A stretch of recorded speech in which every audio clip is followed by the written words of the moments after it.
Good morning everyone, and today's video I'm going to report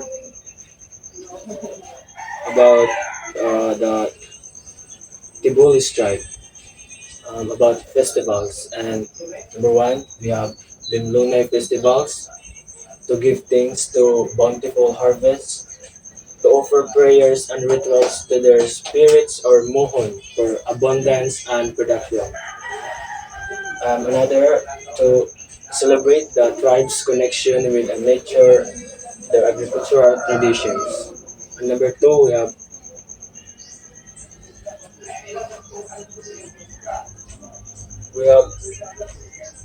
Hilovong Festival to honor ancestors and spirit, and to showcase bravery and strength of Tibolis warriors. Number three, we have Sislong Festival to celebrate life, nature, their culture, to give thanks for blessings and abundance, to honor the spirits and the ancestors. So, the important usab sa ang important usab sa Tibulis tribe ang ilang mga pista, ang Limonay Festivals, himo isip sa pagpasalamat sa maayong ani o panalangin. Ang Hilobong Festival para sa pagpasidungog sa mga bayani o katigulangan. O ang Sislong Festival nagsaulog sa kinabuhi, kultura o paghiyusa sa komunidad. So, we gonna move to Tibulis tribes dances. So, we have Madalasiwol, Madalasiwol or bird dance. So, respect a boy pursuing a girl who used an unfortunate kayak or turban to playfully taunt him. And we have Madal Suyo or courtship dance. This dance is about courtship and romance. The movement depict the playfully interaction men and women between young Tibuli. Tibuli singles showcasing the tribe's romantic traditions and values. So number three, we have Madalbi Madalbi Taco or warrior dance. A warrior dance is demonstrating strength and bravery, is often formatted with traditional weapons like spears and swords. It's also a dance that showcases the tribe's agricultural practices, especially process of planting and harvesting rice. And number four, we have Madalamit Mata or Dance of the Eyes. Is a permutation dance performed by women express her romantic interest love towards a man, and also about expressing emotions and connecting with nature or spirits. So there is a Tibolos tribe dance. Ang Tibolo tribe, isa sa mga lumad na tribo na makita sa Mindanao. Usa sa ilang mga cultural nga kalihukan mao ang traditional nga sayaw, like sa Madalisiwol or bird dance. This Madalisiwol, usa ka sayaw nga pagpalagway sa lihok sa mga langgam ug sa pagpanguyab. Ug din sa Madalsuyo, usa ka sayaw nga pagpanguyab nga pagpakita sa relasyon sa lalaki ug babae. Ug diri sa Madalbitako, sa kasayaw sa mangungubat na simbolo sa kaisog o kusog. Ug diri sa Madalbit Mata, usa ka sayaw nga nagpakita sa paghigugma.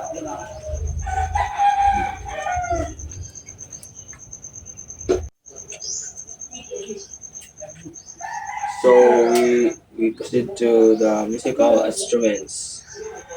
Um, Number one, we have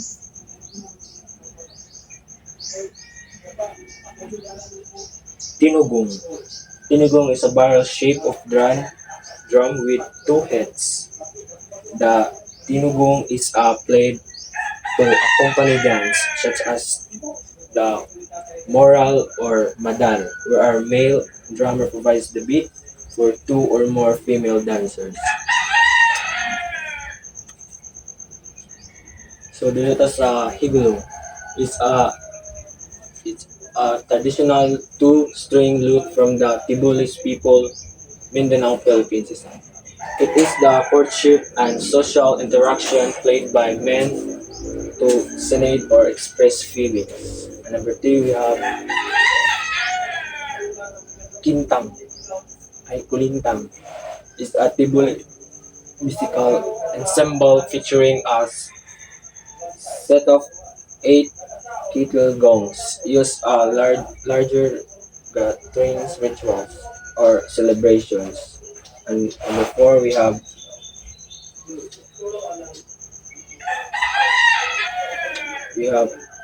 could be maybe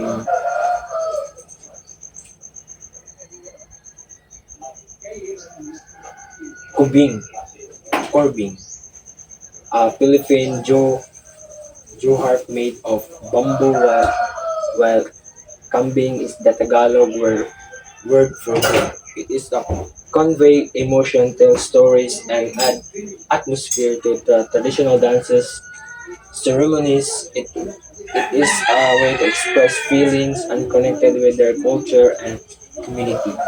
And number five, we have sludoy. Zithers are string, instrumental strings run the length of the body. They use the sludoy during cultural gatherings, festivals, and ceremonies. It is often played to accompany traditional songs, dance, and storytelling sessions, setting the mood and adding depth to their cultural expression. So, dako usab og papel ang musika sa ilang kultura.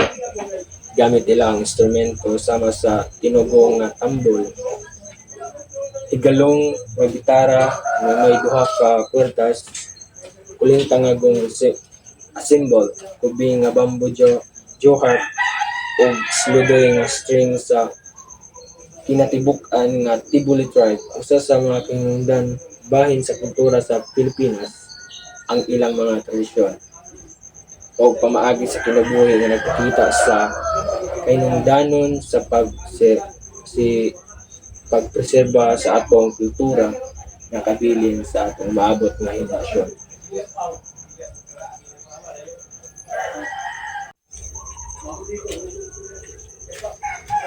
And now we are in gods and deities.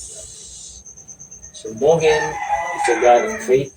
Siya mo'y Diyos sa pagturi lang, siya mo'y pagtuo sa Diyos sa pagtuo. Is one of the deities and their traditional pantheon often associated with guidance and spiritual influence among the tribe gods. So siya God of faith. Sa sa Kadawla Sambat, the son and God and supreme God, husband of Bolon La Mugaw. Siya mo'y God husband of Bolon Mugaw. So there is katulog Bolon La Mugaw, the moon goddess and supreme goddess, wife of Kadawla Sambat. So siya mo'y ang husband, si Kadawla Sambat. And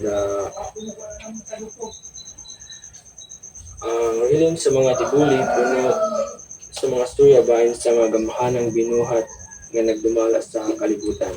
So simuhin siya ang Diyos sa kapalaran or God of faith, or giisip siya sa giya sa mga Tibuli o at dunay dakong impluwensya sa espirituhanong aspeto sa kinabuhi. So, so si kadawla sambat ang Dios sa adlaw ug ang isip na supremo sa labing taas nga Dios siya ang bana sa bulon mag number 2, number 3.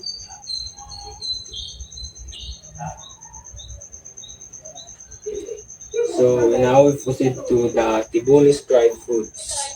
So we have here rice or miso. This is the primary stable crop grown through Sweden slash and burn farming.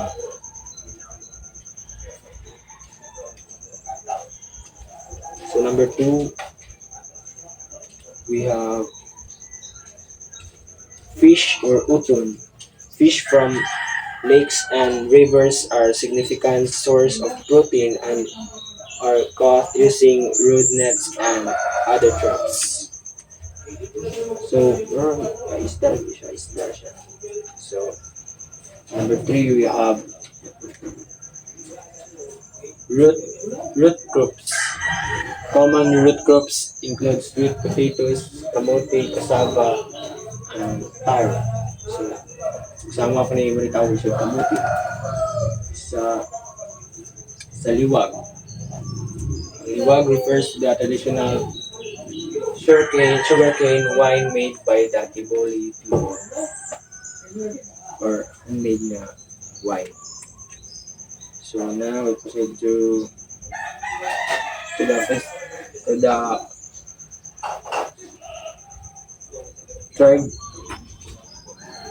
tribe governance or society is led, framed and influenced by Datu, often self-proclaimed. The Datu holds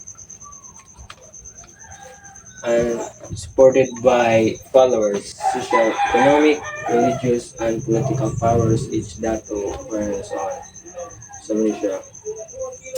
So, ang kinabuhi sa Tibuli nagpakita sa kanindot nga koneksyon tali sa ilang espirituhanong pagtuo nga ilang paningkamot sa yuta, ang ilang pagtawag sa ilang mga Diyos o ilang isogasa sa kaliyahan, layon sa ilang bulokon nga kabilin hangtod karon.